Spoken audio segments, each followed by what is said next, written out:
Alô, amigas e amigos, internautas, estamos aqui de volta e hoje com a novidade massa.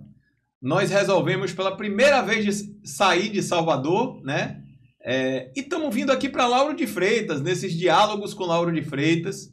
E nós estamos aqui para debater uma série de coisas bem legais com você. Eu não podia deixar essa cidade que eu tanto aprendi a amar fora desse nosso projeto, que é debater e informar a população sobre os projetos, o que nós pensamos para o futuro. E nós estamos aqui em Lauro de Freitas com a convidada mais do que especial, né? Ela que foi vereadora aqui, que é vereadora aqui na cidade de Lauro de Freitas, tem uma vida nascida em Lauro de Freitas, com grande atuação no bairro da Itinga. E eu já vou dar aqui saudar aqui a nossa companheira Débora e falar com ela, já perguntando para a Débora fazer as primeiras considerações dela e já dizer aí como foi seu ingresso na vida pública, Débora. Boa tarde, meu amigo, meu deputado, retado, que sempre tem ajudado, né, a cidade de Lauro de Freitas. E dizer o seguinte, eu comecei muito jovem, né, aos 19 anos de idade, foi quando eu comecei a minha maratona. Primeiro que eu venho de uma comunidade, né, bem carente, a Itinga. Eu vi a Itinga crescer com a sua melhor e pior maneira. E venho também de movimentos estudantis, né? Então, eu era presidente do Grêmio, eu que movimentava. Na história de Lauro de Freitas, eu fiz a primeira greve dos estudantes, imagine, geralmente é a greve dos professores, né?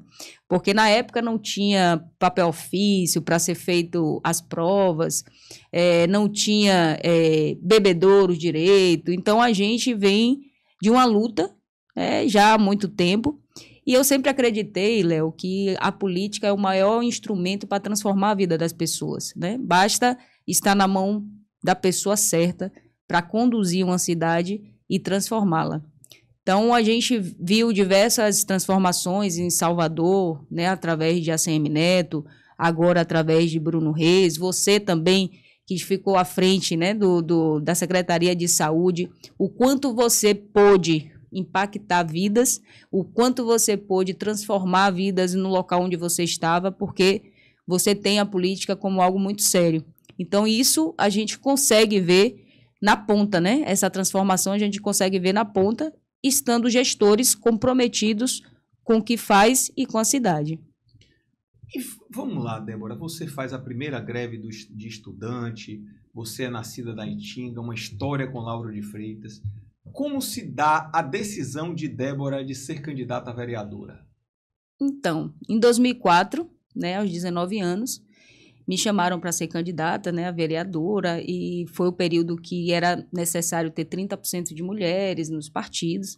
E aí os presidentes sempre diziam assim, primeiro por ser mulher, porque é um pouco mais difícil, e segundo por ser jovem, né? Então, o pessoal, não, aquela menina ali, eu acho que deve ter uns 30, 50 votos. E aí eu surpreendi, ficando como suplente, né? Logo de cara, tive 356 votos, em um momento que podia tudo, né? Podia showmício, podia boné, podia camisa, podia tudo, Léo, mas eu não tinha nada, eu só tinha uma canelinha, né? E um tênis para sair batendo de porta em porta, para conversar com as pessoas, para dizer que elas precisavam acreditar no novo, acreditar numa nova proposta. E com 356 pessoas acreditando em mim, me fez eu continuar, né? E ver que eu estava no caminho certo, ver que tinham pessoas que estavam querendo a mudança, querendo uma renovação de novos vereadores. Em 2008, fui candidata novamente, naquela época tive 847 votos, não ganhei eleição de novo. 2012, não fui candidata, né? Foi aí que eu comecei. Eu falei, voto sempre eu tenho, mas eu não escolho o partido certo. E aí eu fui entender como funcionava, né, a parte mais de conta, né, de quociente eleitoral. E aí fiz vereadores no partido que eu estava à frente. Em 2016, eu falei, agora vai o racha. Agora eu já aprendi, agora eu vou batalhar 4 anos para ganhar a eleição. Ganhei a eleição, você tem ideia, 2016, nem dinheiro para botar gasolina eu tinha, né? As pessoas que me ajudavam, meus amigos que acreditavam. Eu lembro que a única carreata que eu iria fazer, eu chamei 5h30 da manhã todas as principais lideranças, né? E aí eu cheguei, gente, eu não tenho como fazer essa carreata, Eu não tenho dinheiro para botar gasolina de ninguém. E aí, assim, aí você vê o quanto as pessoas acreditam, né? E aí eles chegaram para mim e disseram assim, Debinha, e na hora eu chorei e tudo. Aí eles chegaram para mim e disseram assim, Debinha, limpe os seus olhos, nós vamos para a rua. Nós vamos fazer a nossa carreata. E se faltar gasolina de alguém, nós vamos aqui empurrar e vamos chegar até o final. E levante que nós vamos ganhar as eleições.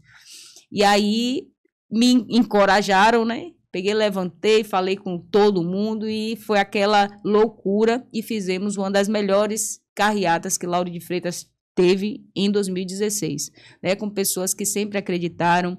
E engraçado, Léo, que desde 2004 até hoje, todas as pessoas que estiveram comigo em 2004 continuam comigo até hoje, né? Eu sou muito leal às pessoas que estão comigo, que me estendem as mãos. E graças a Deus, a gente vem construindo uma história juntos, né? Tanto eu quanto um grupo que sempre acreditou.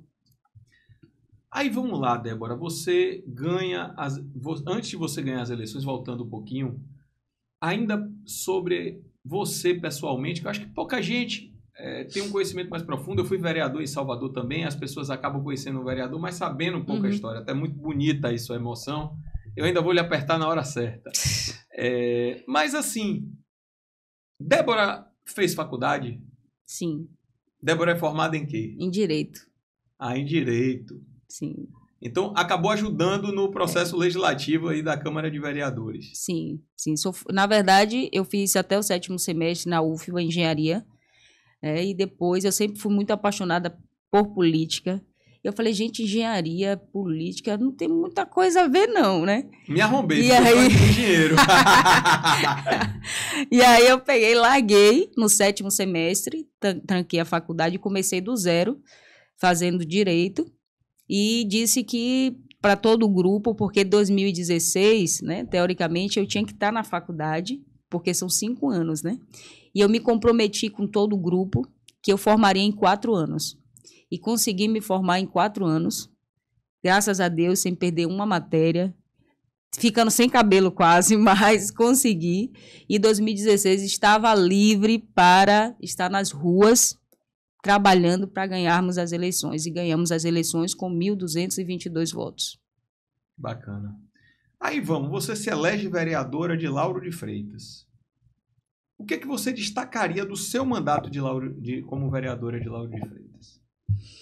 Bom, eu sempre... Nesses 8 anos, você tem 8 anos como vereadora, não é isso? Isso. Na verdade, nós começamos, né? Eu sempre acreditei que para você...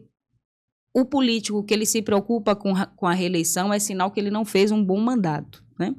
Então, quando eu assumi em janeiro de 2017, eu chamei toda a equipe e disse assim, olha, agora nós vamos começar a trabalhar nossa reeleição. Nossa reeleição será consequência do nosso trabalho ao longo desses 4 anos. E trabalhei incansavelmente, lado a lado com o povo. Eu digo que a gente conseguiu mostrar uma nova maneira na cidade de Lauro de Freitas de fazer política, né? Eu sou muito do sim, sim, não, não. Olha, isso aqui, em várias comunidades que estive, graças a Deus, sou bem recebida em todas as comunidades. Nunca cheguei para prometer o que eu não podia cumprir. Então, eu acho que minha marca nas comunidades é a palavra, sabe? Tudo que eu me comprometi, eu cumpri, eu honrei. Então, essa é uma marca muito forte do nosso mandato.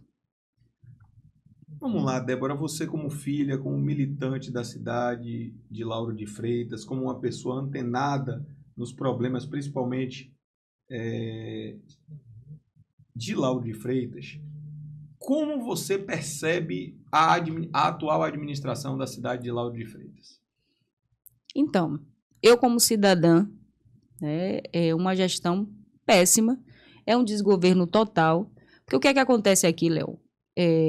Divide as secretarias por partidos e divide as secretarias por pessoas que muitas vezes não têm condição técnica para exercer aquela função. E aí fica as secretarias sempre como se fosse uma ilha, né? Cada uma trabalhando exclusivamente para o seu partido ou para o vereador vinculado àquele partido. E aí o que acontece? Acaba trabalhando exclusivamente para um grupo de pessoas e não para a coletividade, né? E não para a cidade. E aí um acaba se degladiando com o outro, né? E não entendem que, para fazer uma excelente gestão, precisa haver transversalidade entre as secretarias, né? A Secretaria de Educação precisa da Secretaria de Saúde, porque hoje nós temos diversas crianças que têm problemas oftalmológicos, que têm já um diagnóstico prévio de autista. Então, a gente precisa também levar a Secretaria de Saúde para as escolas, como também precisamos levar a Secretaria de Esporte, como também precisamos levar a Secretaria de Cultura, e as pessoas entenderem que a gestão é uma só. Então, diante de tudo isso, a gente não consegue ver avanço, né, na administração, né, liderada pela prefeita que aí está, porque, infelizmente, ela dá a secretaria e também engessa as pessoas, né? Porque dá a eles a secretaria, por exemplo, o secretário é X, mas muitas pessoas abaixo que muitas vezes têm o poder de fazer determinadas coisas, ela coloca a indicação dela para engessar, para o secretário também não ter visibilidade. Então, acontece muito isso. Aí você vê toda Lauro de Freitas, a sensação que eu tenho, né, que o povo de Lauro de Freitas hoje tem, é de uma cidade abandonada. Ô, Débora, pegando, você falou aí na atual prefeita, pegando um tema delicado, porque o Diálogos com Lauro de Freitas é uma conversa aberta com o povo de Lauro de Freitas, há uma acusação muito grande de que você era do grupo da atual prefeita e que você saiu e que você não teria as condições de liderar Lauro de Freitas. Ontem eu até estava lendo alguns aliados falando. Eu queria que você falasse um pouquinho sobre isso, sobre a sua trajetória, sobre lhe dar a oportunidade até de você falar um pouco sobre essa sua relação com a atual prefeita. Bom, 2016, né, eu sou efetiva aqui em Lauro de Freitas, né, sou Você é funcionária de carreira. Isso. E aí, quando eu comecei a fazer a campanha, né, minha campanha em Lauro de Freitas, de 2016, tinha Dr. Márcio. Eu nunca acreditei que Márcio poderia fazer uma gestão de excelência para os munícipes. E eu era oposição a Dr. Márcio. E naquele momento, a única pessoa que poderia tirar Dr. Márcio era a Moema, que na época era deputada federal. E aí, o partido, né, que eu estava presidindo, se uniu à Moema para a gente conseguir tirar Dr. Márcio. Até porque o que Moema dizia para mim e para o povo de Lauro de Freitas? Ela dizia o seguinte: olha, eu passei 8 anos, eu sei quem é quem, e agora eu não tenho como errar. Era isso que ela dizia, inclusive em diversos discursos em Lauro de Freitas. E aí, tanto eu como na época nós tínhamos 120 mil eleitores, a maioria também acreditou neste discurso. E aí apostei, né? Fiquei na gestão durante 3 anos, não, digo para você, não quis nenhuma secretaria, foi me oferecido diversas secretarias na cidade durante o meu primeiro mandato e não quis, não aceitei nenhuma secretaria porque iria me engessar, eu iria ficar refém de algo que desde o início eu comecei a ver que não iria dar certo, né? Porque Márcio deixou muitas dívidas, o primeiro ano eu preciso ajeitar a casa, e foi passando. E de lá para cá, né, até a minha saída, nós tivemos diversos enfrentamentos, né? Os vereadores da época, né, do meu primeiro mandato, podem atestar o que eu estou falando. Em várias reuniões eu sempre fui muito combativa, levava os problemas da cidade para tentar resolver, porque eu sempre pensei o seguinte: ser base não é ser largatixa. É aquele que fica dizendo amém a tudo. Ser base é você levar o problema para que o prefeito faça, resolva, antes que a oposição veja. Isso é ser base. Não é você defender o indefensável.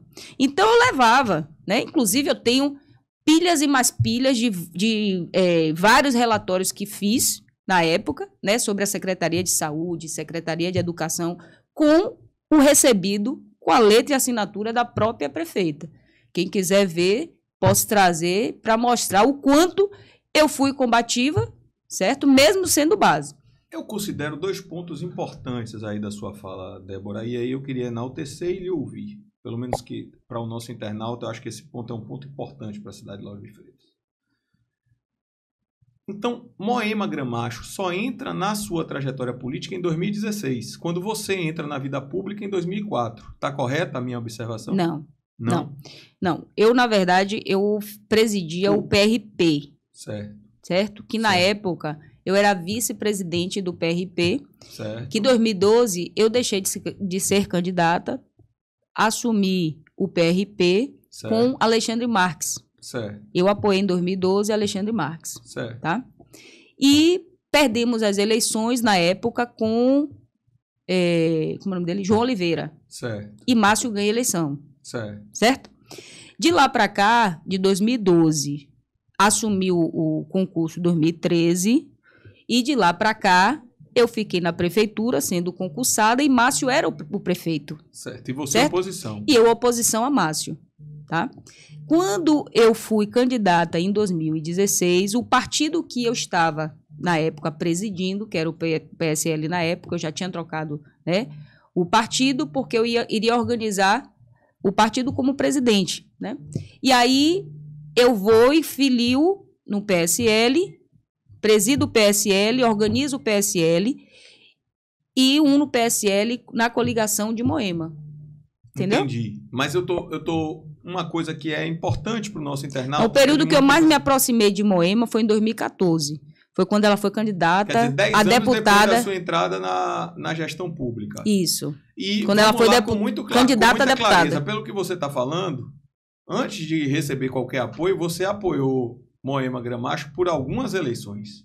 Não, 2012. 2014, 2016 você apoiou. Em 2012 eu apoiei João Oliveira. Certo. Aí perdemos as eleições. 2014 ela veio candidata a deputada federal. Eu apoiei ela como deputada federal. E 2016 eu apoio ela para prefeita para tirar Márcio. Mas uma coisa que fica muito clara nessa sua fala, Débora, é assim, nós temos nos conhecido mais agora, é o seguinte: sua trajetória é anterior até a participação da atual prefeita. E você apoiou ela antes de qualquer apoio que você possa ter recebido dela. Sim. Então, e essas coisas são importantes a gente traduzir, porque aí fica claro com quem está a verdade, Débora. Eu acho que a gente ouve muito as pessoas falando na rua e eu fico muito encantado com sua história, porque isso traz muito preconceito também, porque você é uma pessoa de Lauro de Freitas que venceu em Lauro de Freitas e por Lauro de Freitas. Então, assim, isso para mim me toca bastante. Depois, Débora, eu queria que você nos colocasse, né, quais são os principais desafios que você considera de Lauro de Freitas nesse momento? Quais são os principais gargalos? Se Débora fosse prefeita hoje, quais são os principais problemas que enfrenta Lauro de Freitas? Bom, um dos principais problemas hoje é a questão da mobilidade urbana. É um dos principais problemas, a questão do trânsito. É uma cidade que vem crescendo muito e a gente não consegue ver obras estruturantes para resolver a questão do trânsito na cidade, resolver a questão da mobilidade urbana. Você tem ideia, Léo? Tem pessoas que saem do Jambeiro para vir para Vilas do Atlântico. Demora 1h30 para chegar em Vilas do Atlântico. Então, é muito mais fácil a pessoa sair do Jambeiro para ir para Lapa. É muito mais rápido do que sair do Jambeiro para ir para Vilas do Atlântico. Porque chega um determinado... Falta de vias, Débora? Falta de vias? Muitas coisas, além das vias, da recuperação, né, da malha viária, que a gente sabe que a cidade é tomada por buracos, né, e o asfalto de Lauro de Freitas, da maioria das ruas, né, principalmente as ruas principais, elas são muito antigas, e aí só faz o tapa-buraco, né, o tempo todo.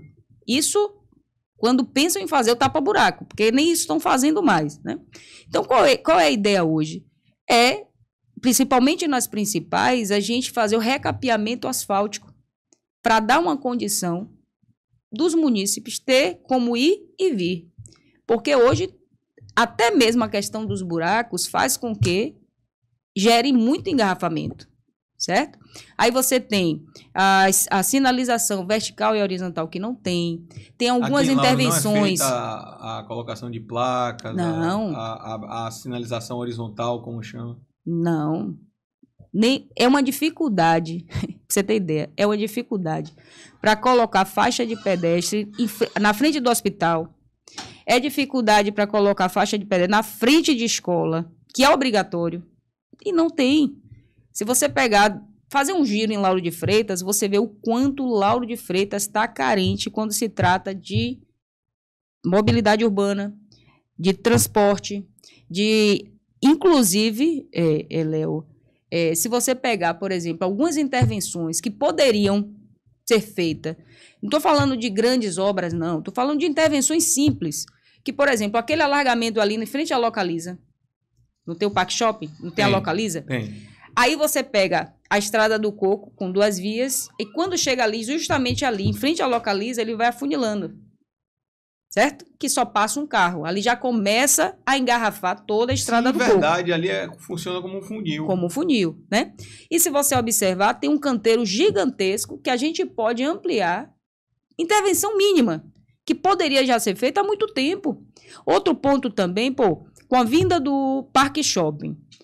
Por que na contrapartida não exigiu que fosse feito ali um viaduto?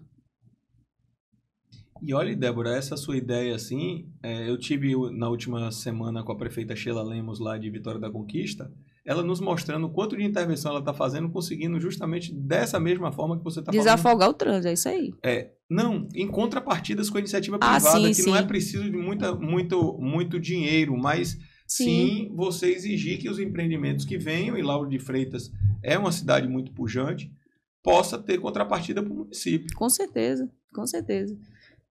Então, para mim, o principal, hoje, eu acho que é a queixa geral da população, é o transporte público e a mobilidade urbana. Débora, ainda sobre uma curiosidade, voltando um pouquinho sobre Débora, que eu acho que o povo hoje tem muita curiosidade de ver uma mulher, né, conseguiu ser vereadora, tá aí. De onde surgiu a candidatura à prefeitura e o desejo de Débora de ser prefeita? Então, na verdade, assim, minha mãe foi candidata a vereadora em 1900 e... Ai, é tanto zero que eu não nem lembro mais. E na época eu não votava ainda, então eu subia e descia, né? Minha mãe sempre foi muito fã de Leão, né? A época. E, quer dizer, a época não, acho que até hoje ela é fã de Leão. E eu subia e descia com ela e tal. E em vários momentos eu dizia para ela assim, eu falei assim, minha mãe, eu ainda vou ser prefeita de Lauro de Freitas. Eu ainda vou ser prefeita de Lauro de Freitas. E ela ria, né? Falou assim, minha filha, é muito chão, tal, você tem que ter dinheiro, tal. Eu falei assim, mas a senhora vai ver, eu ainda vou ser prefeita de Lauro de Freitas, né? E eu não tirei isso, eu acho que na vida a gente tem que ir em busca do sim, porque o não a gente já tem, né, Léo? Então, sempre eu fui muito batalhadora, sempre fui em busca, né, dos meus sonhos. E eu tenho certeza que Lauro de Freitas terá dias melhores e está muito próximo. Bem próximo. Vamos lá, Débora. Tem uma área que me é muito cara. Eu fui secretário de saúde em Salvador. Eu acho que a saúde é a coisa que mais nos toca. A gente vê aqui em Lauro de Freitas até equipamentos hospitalares muito fortes, mas eu acredito muito na atenção primária. O que Débora pensa? Como está a saúde de Lauro de Freitas e o que Débora pensa para a saúde de Lauro de Freitas? Bom, hoje em Lauro de Freitas nós temos várias unidades de saúde, tá? Mas temos também a cidade cresceu muito e nós temos hoje muita área descoberta, onde em várias unidades de saúde, Léo, as pessoas estão tendo dificuldade até mesmo de fazer preventivo ginecológico, né? Tem quase 1 ano e meio que as mulheres não fazem preventivo em Lauro de Freitas, que sempre foi ofertado nas unidades de saúde, tá? Feito, inclusive, pelas enfermeiras. Onde, nas unidades de saúde, não se tem quase medicamentos, até medicamentos de baixo custo, como, por exemplo, losartana. As pessoas vão em busca e não tem. Aí, a dificuldade que se tem para marcar um médico clínico, certo? Que também elas ficam mês e mês, passam 6, 8, 1 ano sem conseguir marcar uma consulta nas unidades de saúde com os médicos clínicos. Então, eu vou em busca, inclusive vou precisar muito da sua ajuda, tá? Para a gente conseguir ampliar a oferta e trazer muito mais unidades de saúde para áreas de descobertas, que são muitas, tá? Além disso, nós precisamos ampliar também os serviços, porque nós sabemos que o povo está carente, né? Eu digo que a secretaria, né, a saúde de Lauro de Freitas está na UTI, certo? Se você perguntar a qualquer cidadão de Lauro de Freitas, a qualquer pessoa da cidade, e perguntar sobre a Secretaria de Saúde, né? Primeiro, as pessoas que saem 4 horas da manhã para ir para a regulação, para tentar uma consulta de cardiologista, uma consulta médica, eles deixam o contato, é assim que acontece aqui em Lauro, eles deixam o contato e ficam em casa aguardando. Às vezes passa 6 meses, 8 meses e a ligação não aparece no celular deles, tá? E eles ficam, às vezes, muito tempo sem fazer uma consulta simples. Então, é essa situação hoje que está a cidade de Lauro de Freitas. Então, além de ampliar as unidades de saúde, porque se você não oferta, né, na atenção primária, aí você vai superlotar as UPAs. Você não tem estrutura. Lauro de Freitas hoje, a gente, inclusive... Não, Débora, veja, eu fui secretário de Saúde de Salvador.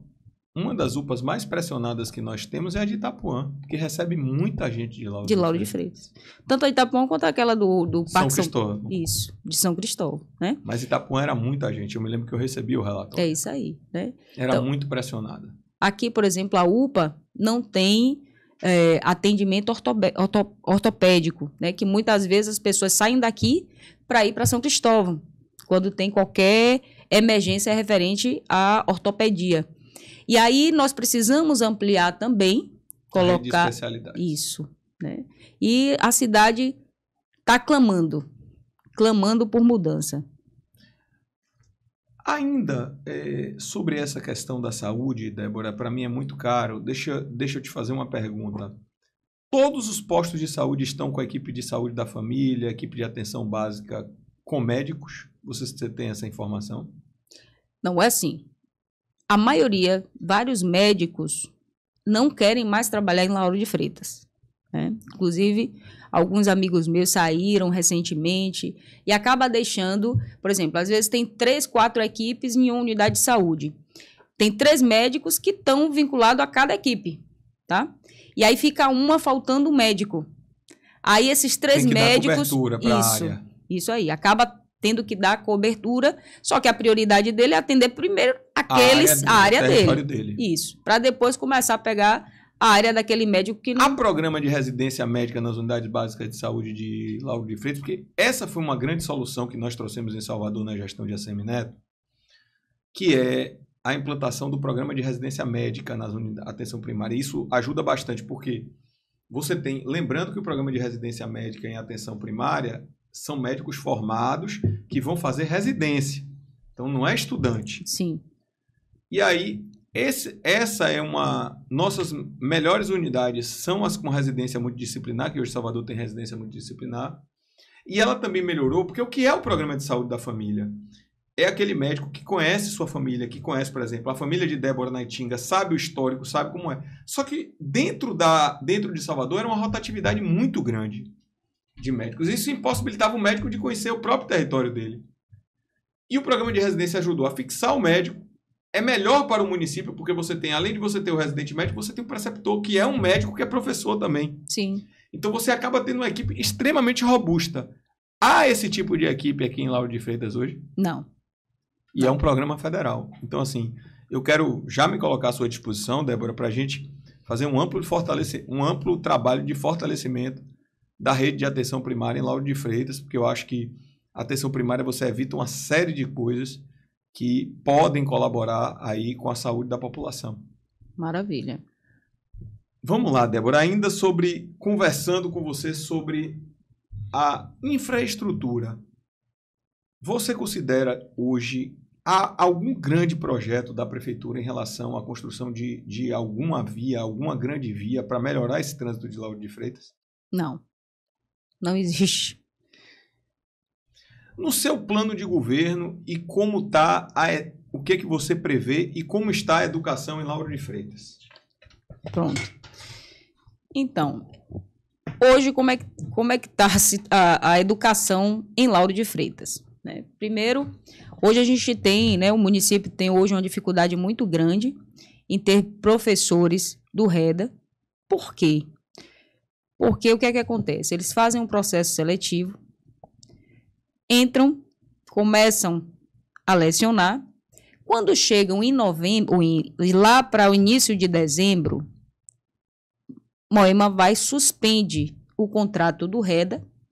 Eles não recebem 13º, não recebem o salário de janeiro, não recebem fevereiro, não recebem março. Volta a trabalhar em março para receber em abril. E tem alguns que começam a trabalhar em abril para receber em maio. Ou seja, os professores do REDA, mesmo aqueles que moram em Lauro de Freitas, não querem trabalhar em Lauro de Freitas. Por quê? Porque não há continuidade do contrato. Certo? Eles ficam quase 5 meses sem receber dinheiro. Aí eles saem daqui para ir para Dias Dávila, saem daqui para ir para Madre de Deus, para lugares muito mais distantes, porque aqui, infelizmente, não tem o respeito aos professores. Aí, quando você chega numa escola, não tem... as escolas estão todas sucateadas, tá? Não tem o mínimo para que os professores trabalhem. Aí você vai para alimentação, tá? Principalmente nas escolas que dizem que é escola de tempo integral, onde as crianças não têm no contraturno nenhum momento de uma aula de esporte, não tem cultura, não tem nada no contraturno. Às vezes, a mesma aula que eles tiveram pela manhã, eles acabam tendo à tarde. Nós estamos já iniciando quase em agosto e tem escolas que ainda não conseguem dar aula de matemática porque não tem professores de matemática. Aí você vai para alimentação. A merenda escolar é de péssima qualidade. Aí você vai na escola, por exemplo... Isso não aumenta muito a evasão aqui em Lauro de Freitas, não? Você tem ideia do nível de evasão? Muito grande. Muito grande. A oferta, por exemplo, de creches é muito pequena. As mães, às vezes, ficam 2, 3 dias passando a madrugada para tentar uma vaga nas creches e não tem nem ampliação e nem convênio com diversas creches na cidade. Aí você volta para a escola de tempo integral. As poucas escolas que tem, não tem suporte, estrutura física para atender como integral. Por quê? Porque não tem refeitório. Eu já cheguei para fiscalizar em escolas que as crianças estão sentados no chão com um pratinho comendo, né, o almoço, pra você ter ideia. Aí eu já cheguei, por exemplo, 10 horas da manhã para experimentar a merenda escolar. Aí eu fui surpreendida com 3 biscoitinhos e um suco que tem mais açúcar do que a própria fruta. E aí você vê, isso quem me fala, quem me manda as denúncias, Léo, são os próprios alunos. Eu estive, por exemplo, na escola Amauri Montalvão, que fica no Capiarara, lá no Jambeiro, que foi, inclusive, os alunos que mandaram, através das minhas redes sociais, pedindo que eu fosse lá. Cheguei lá, nem bebedouro com água gelada, e olha que estava passando aquele período que estava alta temperatura no Brasil, aquela onda de temperatura bem alta. Você tocava na água, no bebedouro, água quente, quente, quente. Nenhuma escola dessas tem um local decente para as crianças tomarem banho. Eles chegam 7 horas da manhã e saem às 17 horas sem tomar banho, sem escovar dente, sem se alimentar direito.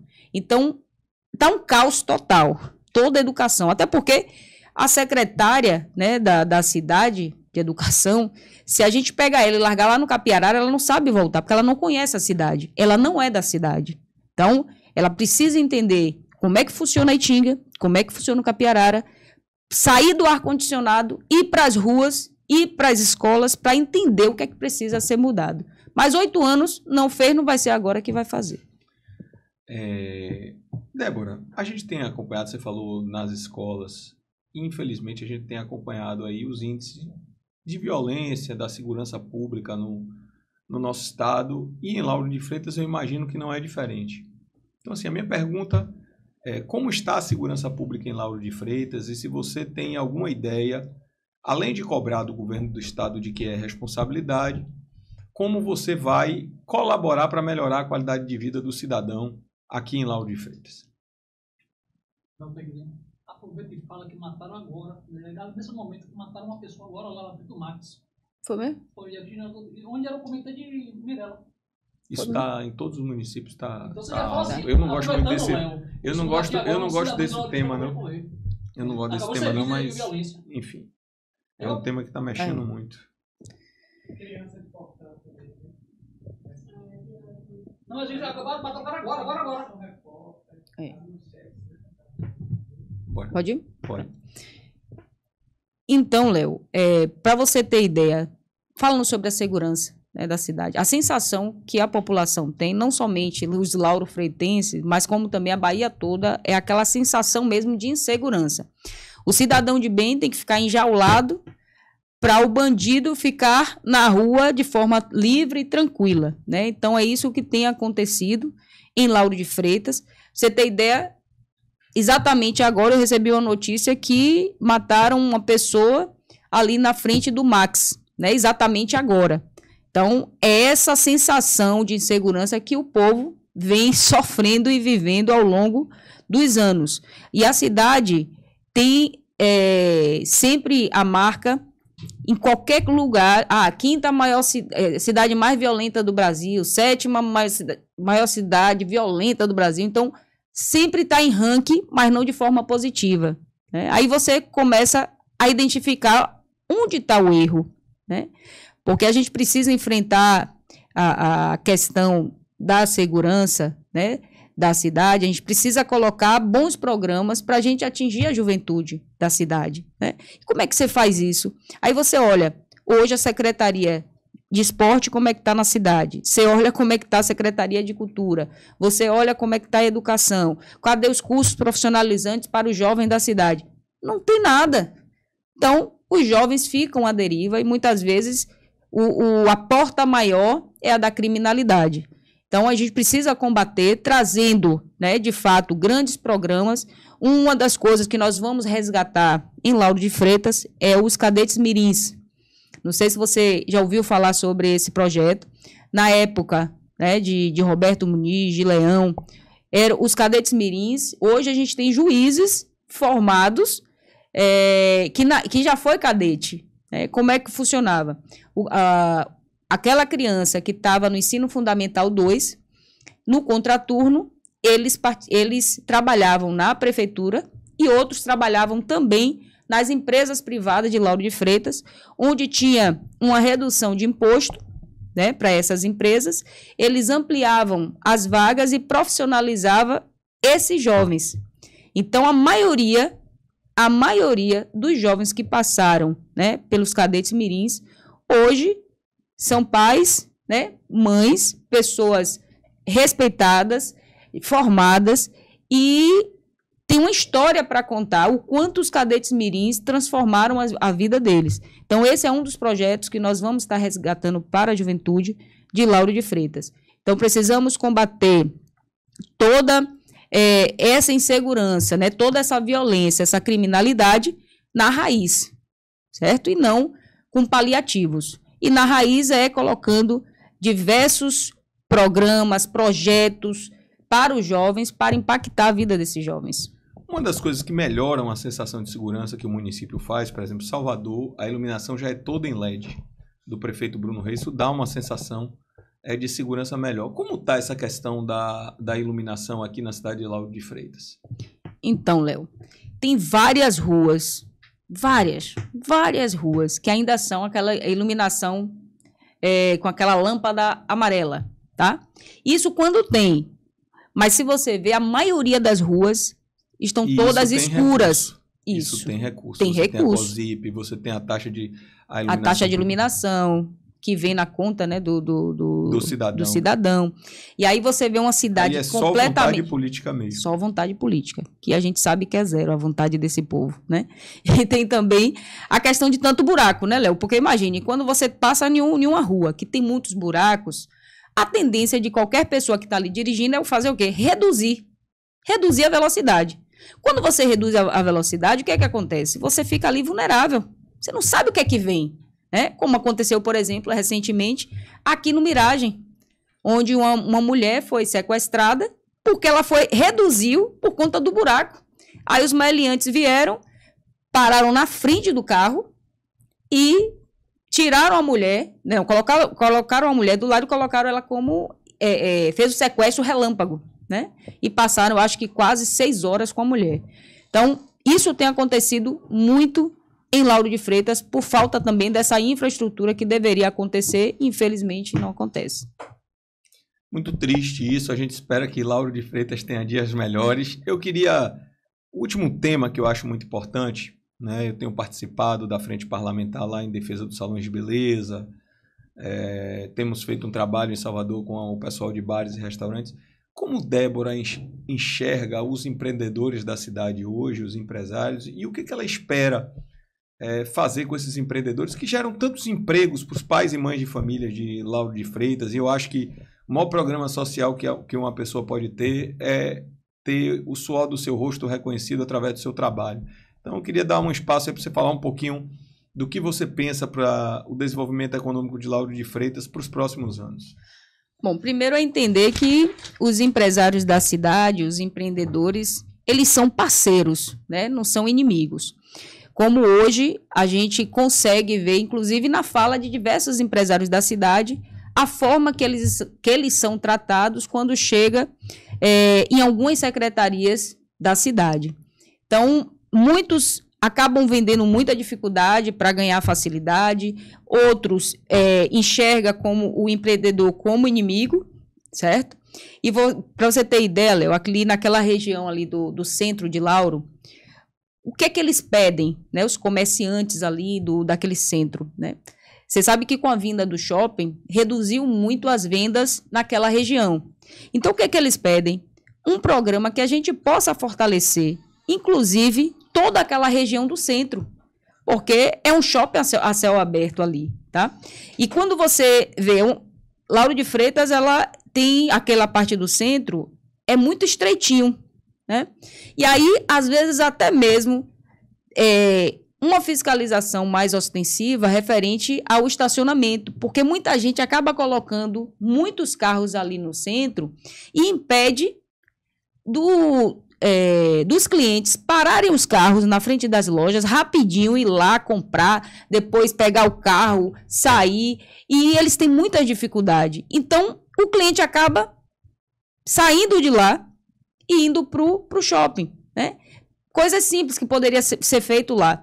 Além disso, também eles questionam muito referente à segurança, que ali... Antônio Baçaí disse, o ex-prefeito de Salvador, aqui num Diálogos com Salvador com a gente, que ninguém investe numa cidade insegura, num estado inseguro. Verdade. Isso realmente é muito forte para o setor de investimento. Com certeza. E é uma das coisas que mais eles falam. Se você conversar ali com 10 empresários do centro de Lauro, primeiro eles falam referente à segurança.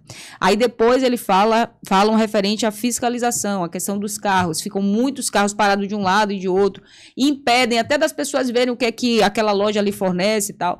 Então, isso é uma das coisas que nós precisamos atuar, tá? E fortalecer todo o comércio, tá? Do centro, fazendo com que as pessoas tenham vontade de fazerem compras naquele local, senão vai ser como se fosse a Barroquinha, né? Que a gente sabe que a Barroquinha, todo o comércio ali está bem prejudicado, né? Então, ou a gente entende que precisamos fortalecer todo o comércio da cidade, que é uma das coisas que mais... Uma das coisas que empreendedor gosta muito, que o prefeito Bruno Reis fez, e o ex-prefeito ACM Neto, que eu gosto muito, é o programa de simplificação, tanto na SEDU, que é a secretaria que custa dessa parte de licenciamento, quanto também na saúde, Débora. Dos setores onde os empreendedores mais sofrem é na vigilância sanitária. A gente fez o Alvará Online lá em Salvador, foi implantado na nossa gestão ainda. E assim, nós participamos desse programa de simplificação, porque o que o empreendedor quer Agilidade, é isso Agilidade. aí. Agilidade, é isso mesmo. O tempo de abrir empresa aqui em Lauro de Freitas deve estar muito alto, então demora assim, muito, desburocratizar, né? Porque a gente sabe que às vezes o processo para sair do protocolo para ir para a SEDU, às vezes demora uma eternidade. E, pô, o empresário que quer investir, que quer produzir para ganhar o que ele investiu, né? Ao longo do tempo, um dia faz a diferença. Então, nós vamos criar mecanismo, usando inclusive a tecnologia, para ser tudo muito mais rápido e mais eficaz, para que outros empreendedores tenham vontade de vir para Lauro de Freitas. Porque hoje, se você perguntar, eles preferem subir mais e ir para Camaçari e não querem vir para Lauro de Freitas por conta da burocratização que tem na nossa cidade. Débora, para a gente concluir o último assunto, né, eu quero dizer a você que eu confio muito na força dos seus sonhos, porque uma menina que sai realmente da Itinga, se torna advogada, se torna vereadora, então o que eu posso dizer é que você continue sonhando grande por Lauro de Freitas, porque essa menina pode tornar o sonho do povo de Lauro de Freitas em realidade. Eu queria que você deixasse aí uma última mensagem sua e queria tocar em mais um ponto delicado que deve advir. Há pouco você realizou sua convenção, né, a convenção do União Brasil. E há muita conversa na cidade sobre a sua possibilidade de ser ou não candidata, e graças a Deus você fez primeiro, que eu acho que a justiça vai responder isso. Mas eu queria que você primeiro falasse sobre esse ponto, sobre a possibilidade da sua candidatura, e por último eu queria que você falasse como é que Débora vê Lauro de Freitas a partir do próximo ano. Qual é o principal sonho de Débora, se ela pudesse descrever Lauro de Freitas para os próximos 4 anos? Pronto. Então, referente à questão jurídica, tá? Eu estou muito tranquila. Eu sempre disse em qualquer lugar que fui fazer entrevista que eu sempre acreditei e vou continuar acreditando na justiça brasileira. E graças a Deus eu tive uma decisão, né, o julgamento do mérito, com a decisão monocrática do ministro Cássio Nunes, que me deu, de fato, ele, na verdade, reescreveu o que o Ministério Público do município, a Procuradoria Regional Eleitoral disse, e também a Procuradoria-Geral, tá, também disse que, de fato, o direito estava do meu lado, não tinha motivo algum para me caçarem, não tinha motivo algum para tudo aquilo que ocorreu. Tá? Mas, graças a Deus, o TSE reformou, né, a injustiça que foi feita aqui na Bahia e estou apta, muito apta e muito com vontade de realizar um sonho que não é só meu, mas eu tenho certeza que o povo de Lauro de Freitas também tem esse sonho, que uma filha da cidade pudesse administrar e governar o município, né? Até porque quem mora na sua casa que sabe onde é que a pingueira cai, né? Então, nós sabemos onde é que estão as deficiências e tenha certeza, Léo, que primeiro, em janeiro, dia 1º de janeiro de 2025, nós vamos, com fé em Deus, entrar com vontade, sabe, de fazer diferente, arrumar a casa, porque a casa está completamente desarrumada, e nós vamos trazer grandes projetos para a cidade, nós vamos revolucionar a história de Lauro de Freitas com os nossos trabalhos, fazendo com que as pessoas sintam felizes, né? Porque todos eles, eu tenho certeza que nós vamos, dia 6 de outubro, ter uma vitória significativa, e cada pessoa que acreditar, né, o seu voto em mim, eu acho que essa parte... Ele que não pode falar, né, ainda não, então corta, essa parte corta, né? Então, cada pessoa que, de fato, a gente conquistar, eu tenho certeza que irei honrar cada um deles a partir do dia 1º de janeiro de 2025, com grandes obras, trazendo programas sociais, conversando com diversas pessoas que podem me ajudar a administrar a cidade, porque vontade, Léo, é o que não me falta, tá certo? Para transformar e reconstruir a cidade que eu amo. Eu quero aqui agradecer a Débora, ela realmente me tocou bastante com a sua trajetória, com os seus sonhos. Eu acredito muito na determinação. Charlie Chaplin dizia: A persistência é o caminho para o êxito. Verdade. Então, todas as vezes que você disse a sua mãe o seu desejo, eu tenho certeza que Papai do Céu ouviu lá de cima. Eu quero, ao encerrar, dizer a você, Débora, da minha alegria de ter tido você aqui, dizer a vocês que sigam a gente no Instagram, @LeoPrates, no canal do YouTube, Leo Prates Oficial, abrindo para você aí fazer a sua despedida desse público que está nos acompanhando até agora. Primeiro, eu quero aqui agradecer, Léo, pelo convite. É muito bom, é sempre muito bom falar, né, da cidade que eu nasci, que cresci, e sei o quanto você também irá contribuir muito com a nossa cidade nos próximos anos. Você que é um defensor, né, da saúde. E eu quero dizer para o povo de Lauro de Freitas que podem ficar muito tranquilos, que a cidade terá dias melhores.